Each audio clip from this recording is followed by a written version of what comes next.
First story. I went to NC after my entitled parents encouraged my stepsister cheating with my boyfriend.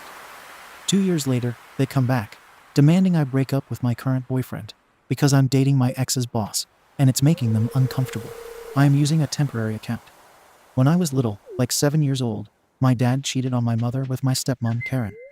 After her divorce, my mom moved away and got married again. I was always under the impression that my mother abandoned me, and that's what my dad told me too. Karen had a daughter at that time who was 5, Mia. Mia and I were kind of close growing up. But when we both hit puberty, our personalities were different. Mia was the typical girly girl. She developed beautifully. She was basically like Cassie from Euphoria. She would get all the attention. Even my relatives preferred her more than me. I was basically a nerd. I was interested in sports, but I was told that I do not look bad and that I am very attractive and pretty in my own way. But I was overshadowed by Mia. My dad was someone who was an opportunist. Whenever he would see an opportunity for him to shine, he would take it, even if it meant sidelining his own daughter. He saw that Mia got more attention than me, so he invested everything in her. I was kind of jealous, but I wasn't really that bothered because I believed if I did something good, it would be appreciated. So, I studied hard and got into a prestigious university. That was the only time my father threw a party for me because I was the first in the family to do it. But Mia was jealous of it. So anyway, during my last year of high school, I started dating Tim 30M. He proposed to me when we were sophomores in college, but we decided to wait until our graduation. So one day during our semester break, I went to his home and I saw him effing Mia. I was shocked, to say the least. I remember crying and screaming at him. I could never forget the smirk on Mia's face. That's when I knew Mia was a BTCH.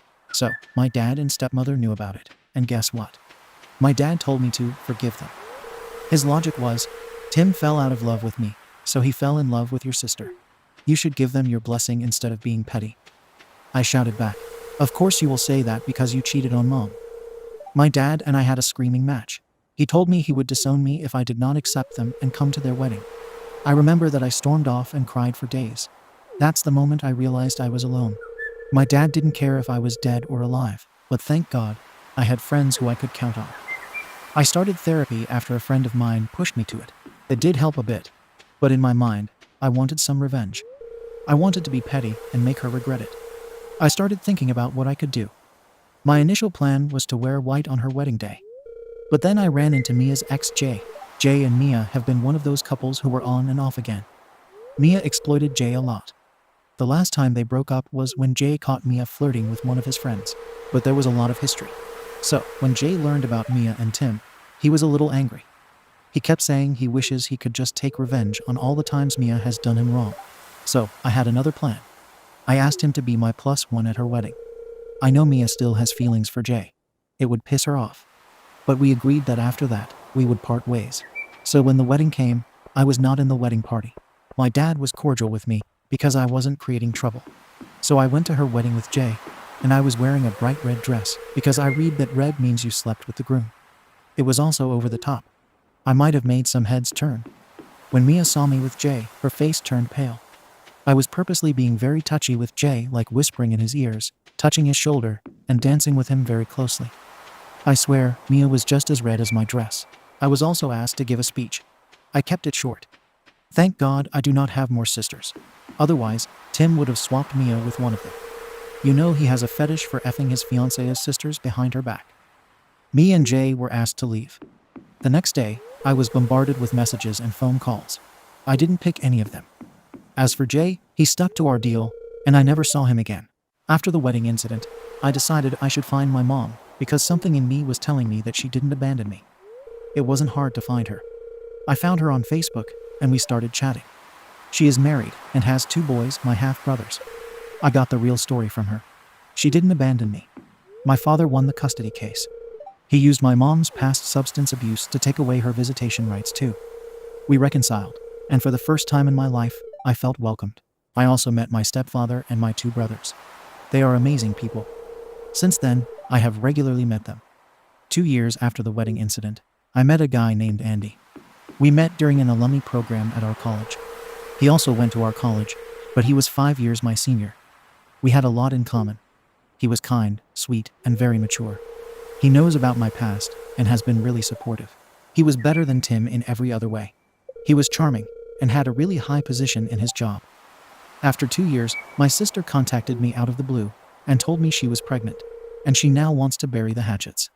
I was very reluctant. I was afraid that she would try to steal Andy away from me as well. But Andy reassured me that he is not that weak. Honestly, I do want to meet my dad again. So I gave it a shot anyway. I went to dinner with Andy, and to my surprise, Tim recognized him. It was later revealed to me that Andy was basically Tim's boss. This is a fact I didn't know. My dad and stepmom brought me to a corner and said that my relationship with Andy is unacceptable because I am trying to hurt my sister by dating Tim's boss. I told them to F off. My love life is none of their business. The dinner went sour. After that, I got a drunken call from Tim saying that he is very unhappy with my sister and that he actually wants to escape. He never knew what he had lost until he saw me with Andy. I ignored him totally. Then the phone calls didn't stop. First, my dad told me that my dating Andy was causing tension between my sister and Tim. I told him their marital life was none of my business. I got a call from my stepsister, who asked if she could come to my house and talk. I told her after the dinner party that I wanted nothing to do with any of them. That BTCH didn't listen. Instead, she went to Andy's office to convince him to talk to me. Of course, Tim saw this and accused her of trying to seduce Andy like he had seduced him. Long story short, Andy had to fire Tim for his misbehavior. This caused even more tension. Tim became verbally abusive towards Mia and said his life was ruined because of her. They separated. Tim is trying to figure out how he can handle the divorce proceedings. After the Tim and Mia drama, my dad suddenly showed up in my apartment. He was bawling his eyes out when he caught Karen sleeping with his male cousin. He was devastated. So I told him what he said to me when Tim cheated on me. Karen fell out of love with you, so she fell in love with your cousin. You should give them your blessing instead of being petty. My dad was confused. I further told him, well, you taught me this, remember? I was sad about Tim cheating on me with Mia. You told me to forgive them. My father's face was rotten, to say the least. Now I have 2 family members who are going through divorce. Tim and Mia tried to reconcile, but eventually they settled for divorce. My dad did apologize to me for what he did to me and my mom. I told him that he deserved what's coming for him, and that I have no feeling left for him. Not even pity. If the time ever comes, I might forgive him, but I don't want him anymore. He will not be walking me down the aisle. Andy and I are recently engaged. We are having a small ceremony with just close friends and family. I was only planning for petty revenge, but karma got them better. I guess it is what they deserve for being such shy people. I know this sounds like a work of fiction, but it is not. Real life is stranger than fiction. I might update if something big happens, but right now I am busy with the wedding. Update. Hi, everyone. Boy, I have been bombarded with a lot of messages and comments. I don't understand why you think this story is fake. But this is real. I know people will still say it's fake. But I am glad that even if you guys thought it was fake, it was good enough for you. So, I just want to clarify a few things. 1. First of all, I called Mia Cassie, because she kind of looks like that actress, and also because she always likes being the center of attention. But I was not some ugly duckling as well. I just didn't want to grab too much attention for myself. 2. My dad was a very image-obsessed person. That's why he always favored Mia over me, because she was the type to grab attention. The only time he actually favored me was when I got into a prestigious university. But other than that, I was pretty invisible to him because I was a reminder of his failed marriage. 3. About the red dress, I was actually planning to wear white. But at that time, I read in some magazines that wearing red to a wedding meant that you had sex with the groom, and it was a vibrant red. But to be honest, I don't think people got it. I should have stuck to white lol. 4. I did not know that Tim was working under Andy. Because when I learned Andy was Tim's boss, he only started working at the company for like 3 months. I have gone to Andy's office a few times, but only during lunchtime. I have never run into Tim, so I hope I cleared it up. Sorry, it was not much of an update. I am busy with my wedding. Also, because of my mother's request, I have decided to contact my dad. I am willing to invite him to my wedding. It is short notice, and I will cover for his flight and stay. But I will be setting some boundaries. I do not want Karen and Mia at my wedding. My dad can walk me down the aisle along with my stepfather. My stepdad is a wonderful human. I know a lot of you will say my dad doesn't deserve it. But he is still my dad. He is trying his best to connect with me. I can be amicable with him. And taking away this opportunity from him seems really cruel. Second story. boyfriend threatened to end their 9-year relationship after OP saw his boyfriend's scars. My boyfriend's house burned down when he was young after electrical issues were never disclosed to his parents. He and his father were severely burned. They lived, but his mother died. He and I met in freshman year and became best friends in sophomore year. I've never seen his scars in full view until now, only small glimpses if his shirt rode up, and he'd quickly fix his shirt to cover it. He always hides his scars, constantly wearing jeans, pants, and long-sleeve shirts. Even if it's super hot outside, his scars start from the bottom half of his ribs to just above his knees, so this is the only way he can cover them. Even bringing his pajamas into the bathroom to change into. He's done this ever since I've known him, even after sex, which we do in the dark, which doesn't bother me, because I know this is what makes him comfortable. He'll immediately get changed back into his clothes before we cuddle or do anything else once again. I'm fine with this. Just trying to explain that I know how uncomfortable he is with his scars. I know he is ashamed of his scars, and when we were friends, I was fiercely protective and always changed the subject if his scars got brought up, which he always thanked me for. I have never and would never ask or pressure him to show me. I don't judge his scars or think they're ugly. I thought he knew I wouldn't judge him because some of his dad's burn scars are impossible to cover up, one of them covering half his face, and never once have I judged or even thought his dad's scars were disturbing. He's a very handsome man. They both are, which is why I'm so confused by his reaction and accusations of this. I work weird hours, I'm a nurse, so sometimes I can come home at 9 a.m., sometimes at 5 p.m., and sometimes at the crack of dawn. I went to immediately take a shower. I was in airplane mode and was completely exhausted. I opened the bathroom door, and he was getting changed. I saw his scars.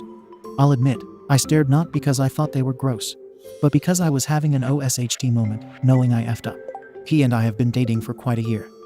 I had to move into his place a while ago after my parents went out of contact and cut me off after I came out and told them I was dating BF. Long story short, toxic Bible-thumping parents.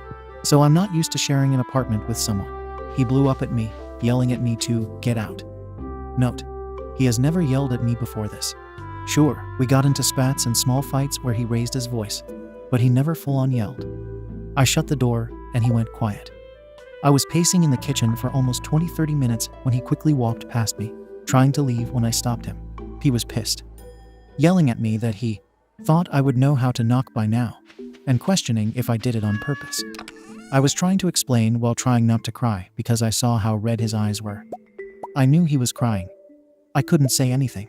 I just made incomprehensible sobs as I tried to explain that I was, but he wouldn't listen and left without saying where he was going. I'm heartbroken. He texted me an hour ago with a single message. I'm not coming home. Tomorrow we can talk about our relationship.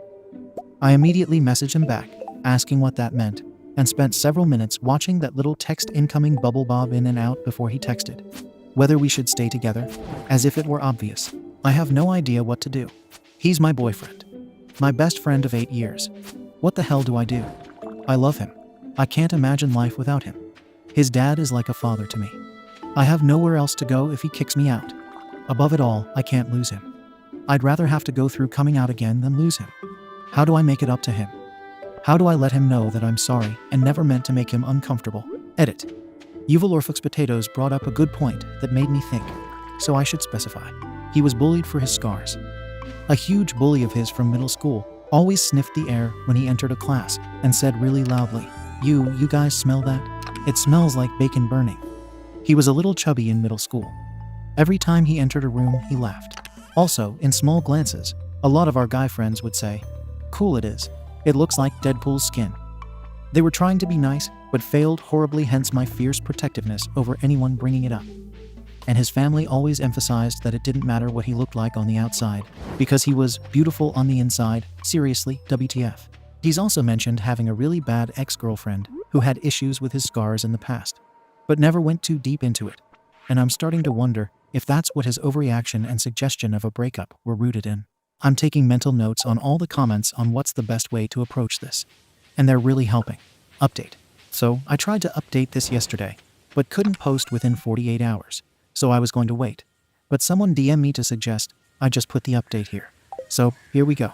A lot of your comments were very helpful, and I didn't get to reply to some, but I read them. Most of them were on the same page. Get him to go to therapy and make sure he knows his scars aren't an issue for me.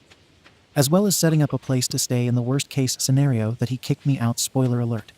That did not happen. I didn't sleep a lot last night, and based on some comments, thank you Utrazage, I decided to send a text saying that I love him and his scars don't bother me, so that it could relieve some tension. He didn't respond to that, but he came back in the morning. We talked for hours, and it started with me apologizing for walking in on him and saying that I didn't mean to. He admitted that he knew that and apologized for yelling. I suggested we get locks on doors, and he seemed pretty happy about that. To clear the air, I asked him about the whether we should stay together text, and if it was rooted in his ex-girlfriend. Basically, she was asking if she broke up with him over that. He admitted that he thought she didn't mind his scars and took his shirt off in front of her. She decided to gasp and start making a big deal about how he cheated her, and that he made it seem like the scars weren't that bad, and broke up with him. I have a newfound hatred for her now. He said he knew it wasn't an excuse, but his brain immediately went to that, and he freaked out. I asked if he wanted to break up, and he was just trying to find an excuse, and he quickly said no, specifying that he was just trying to give me an excuse if I wanted it. When I told you, I was relieved. He asked if I wasn't disgusted why I stared, and I said that I had an OSHT moment of panic, knowing I effed up. He felt awful and apologized for making me feel so uncomfortable in our home. Every time he says our home, I have a serotonin high, and that he'd try to work on being more comfortable with his scar. That's when I suggested therapy. He instantly got defensive, saying that he already had therapy, and it didn't work very well. I pointed out that the way he wants us to live isn't healthy, that we can have locks and a knock before entering policy. But him expecting me to never see him naked was unfair to both of us. It was his insecurities getting worse and me enabling them. He was dismissive of these points, saying how it wouldn't change things. It didn't work the first time. Why would it work now? I pointed out how he almost threw out a 9-year-old relationship over me accidentally walking in on him. He tried to say that locks would help stop that from happening again, me walking in on him, not him throwing out the relationship, and I said, it might, but I don't want you walking on eggshells either. I want you to be comfortable with me. I want you to trust me. He begrudgingly agreed to talk to his dad about what therapist he went to, and was going to see them. I'm going to text his dad, just to make sure he does this in a few days. I also repeated a suggestion that other people had made about getting tattoos or going to couples counseling, and he just stared. He asked something along the lines of, why do you care about seeing my scars so much? You didn't care before. Not mean or aggressive, just genuine confusion. I kind of laughed awkwardly and said, I thought that you would show me on your own when you were ready, but I don't know about that anymore. Baby, I love you, but I don't want you to feel like you have to hide your scars from me. Nor do I want you to worry about me breaking up with you and overseeing your scars. I love all of you, including your scars. He started crying. This wasn't the first time in the conversation. Tons of tears were shed on both ends, and I comforted him. He said he didn't want me to be stressed out in our home, and that he was sorry. He was a lot more open to couples counseling than personal therapy, which was a half win that I'll take for now. We talked about our future some more, and I asked if he ever thought that he'd be comfortable with me seeing his scars. He said that he wants to show me, but he's not ready yet. I was happy to accept that, especially since he's agreed to couples counseling and therapy. I am so proud of him. I've summarized a lot here, but once again, this was a very long talk. We got dinner and slept, which we both really needed. And as of today, I'm doing research on couple therapists while he goes to work. Long story short, we are getting on a better path with a plan for the future where I can see his scars. I won't be showing him this post because quite a few comments were pretty rough on him, and he doesn't deserve to read that for a reasonable breakdown. Lord knows that man has dealt with plenty of my breakdowns. Thank you everyone for the suggestions and support. All the hug awards made my day, so thank you. Third story. OP's abusive husband almost unalive her for talking to a coworker. My 31F husband 32M cheated on me for 2 years. However, every time he gets a new friend, he thinks I am into them or having sex with them. He gave me a concussion because I hugged his friend after helping his wife give birth at home, and his friend was trying to say thank you. I didn't want to hug the guy anyway, but I was being polite, and we were in their house. I got a new job at a restaurant, and one of my coworkers is really attention-seeking, and he is dating another girl coworker. We have karaoke nights on the Mondays that I work, and the coworker always comes and sings a lot and is drunk. I don't talk to this dude or acknowledge him because my husband thinks he is attention-seeking. I sang a song at karaoke, and my coworker commented on it. Now my husband is mad because he says I don't have boundaries when I ask him to have boundaries with women. His friend was a few hours late to meet up with him the other day. I was home alone, cleaning the house, and had music on. My husband called me 10 times, and I didn't notice because I was cleaning and didn't have my phone. I also missed a call from my friend. I answered his last call, and he accused me of having his friend over and having sex with him.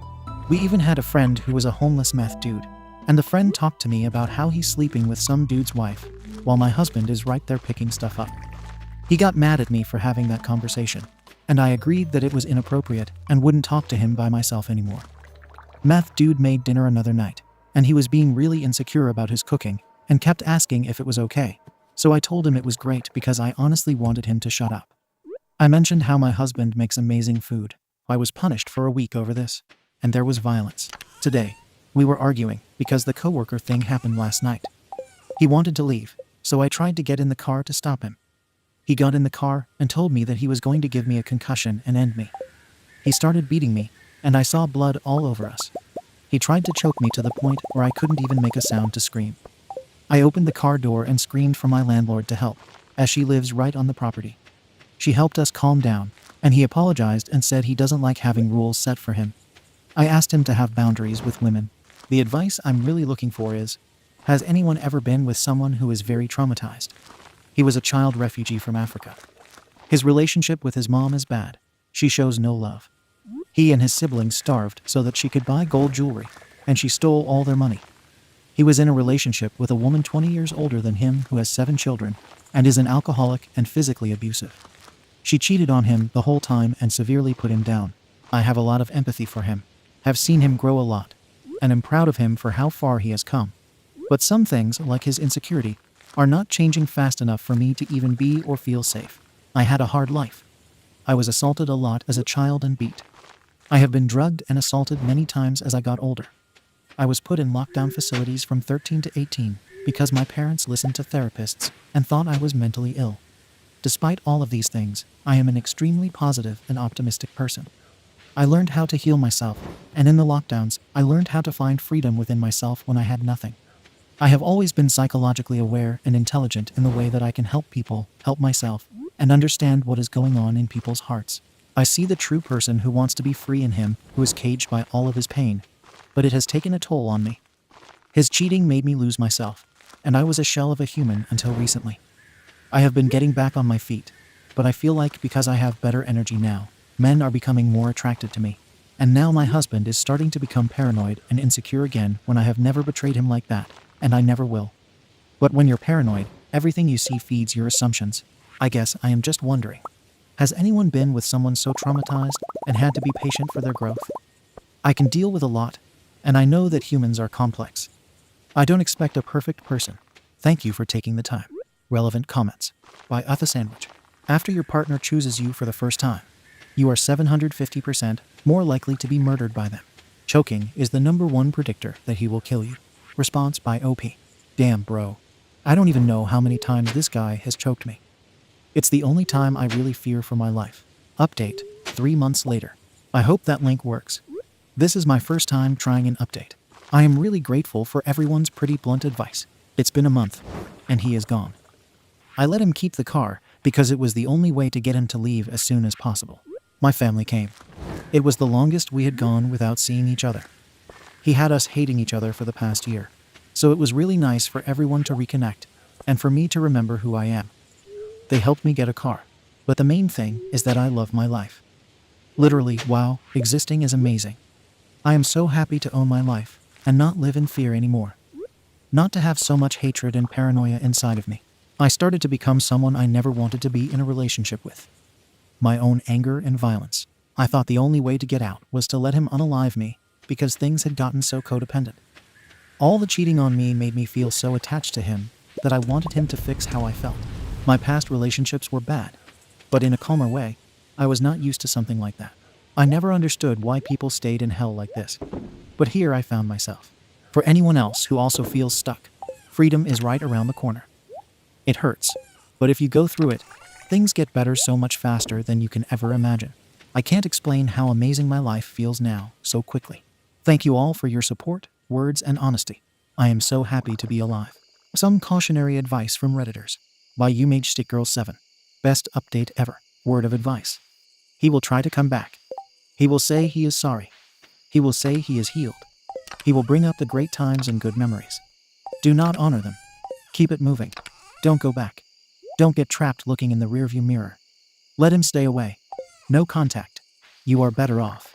He will contact you, and a moment of weakness can trigger everything. Stay strong. You got this. So proud of you. OP mentions that she is in therapy. Thank you. I have gone back to my trauma therapist and gone to a few other therapists outside of that. Whenever something bad has happened, I have always run away on some road trip. But this time, I stayed and went through it and went head first into these intense therapies, and I am amazed at how transformative they have been. One of the things that I have understood is that when I was abused as a child, I was not allowed to have boundaries with my parents. I always stood up to them, and every time I got beat, I would stand back up. But I started to become silent when the police told me that my mother was allowed to beat me because I had a weed pipe. I think that I stopped expecting people to respect me or my boundaries, so I gave up on them and learned how to be really flexible for everyone else. Now I am learning to speak up for myself, even about small things. It's pretty interesting how people actually listen when you say no. I'm planning on staying single until Jesus Christ knocks on my door. I'm not even going to make out with anyone. I just want to come back to myself and my own freedom and strength. Thank you for watching the video. If you are interested in listening to these kinds of stories, we've got more in store for you. Simply subscribe to our channel, hit the like button, and share it with your friends.